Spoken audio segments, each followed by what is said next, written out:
আসসালামু আলাইকুম প্রিয় ভিউয়ার্স, কেমন আছেন সবাই? আশা রাখি ভালো আছেন। আমি আলহামদুলিল্লাহ আপনাদের দোয়ায় ভালো আছি। আপনারা দেখতে পাচ্ছেন যে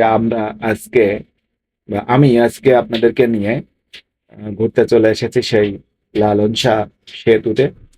অনেক দিনের স্বপ্ন ছিল এই সেতু ঘুরবো, সেই উদ্দেশ্য বুকে লালন করেই আজকে চলে আসলাম সেই লালন সেতু ভ্রমণে। আপনারা দেখতে পাচ্ছেন যে আমার সফর সঙ্গী রয়েছে মোহাম্মদ ইমন হোসেন। আমরা আমাদের বাইক চালিয়ে পার হচ্ছি সেই স্বপ্নের লালন সেতুকে। লালন সেতুর এপার থেকে ওপার পর্যন্ত আমরা আজকে মোটর সাইকেল চড়েই পার হব ইনশাআল্লাহ। আপনারা দেখবেন সেই সেতুটি দেখতে কেমন। আমরা চেষ্টা করব আপনাদেরকে সেতুর অত্যন্ত কাছের থেকে এই দৃশ্যগুলোকে তুলে ধরার জন্য। আমি আপনাদের সাথে শেয়ার করব যে সেতুটি দেখতে কেমন, কত সময় লাগে এই সেতু পার করতে।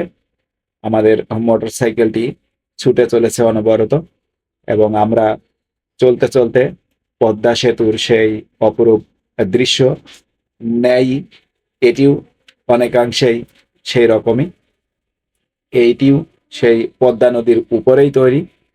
পদ্মা সেতুর অনেক আগেই এই লালন সেতুটি তৈরি করা হয় আমাদের কুষ্টিয়া এবং ঈশ্বরদীর মধ্যে যোগাযোগ সহজতর করার জন্য। এর পরপরই এই পদ্মা নদীর উপরেই নির্মিত হয় সেই স্বপ্নের পদ্মা সেতু।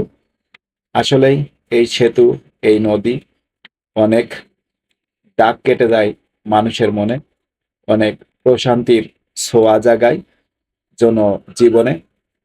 এরই পাশাপাশি রয়েছে হার্ডিং ব্রিজ, যে ব্রিজটির উপর দিয়ে ট্রেন চলাচল করে। বর্তমান এই সেতুর উপর দিয়ে বাংলাদেশের দক্ষিণাঞ্চল এবং উত্তরাঞ্চল উভয় দিকেরই ট্রেন চলাচল করতে আমরা দেখি। এই ব্রিজটি ব্রিটিশ আমলে তৈরি হয়। 1913 সালে এই ব্রিটিশ শাসকেরা আমাদের এই দেশে এই সেতুটি তৈরি করেন এবং এর উপর দিয়ে রেল যোগাযোগ শুরু করেন। এটি ইন্ডিয়া পর্যন্ত একসময় চলতো। ধন্যবাদ আপনাদেরকে ভিডিওটি দেখার জন্য। আসসালামু আলাইকুম।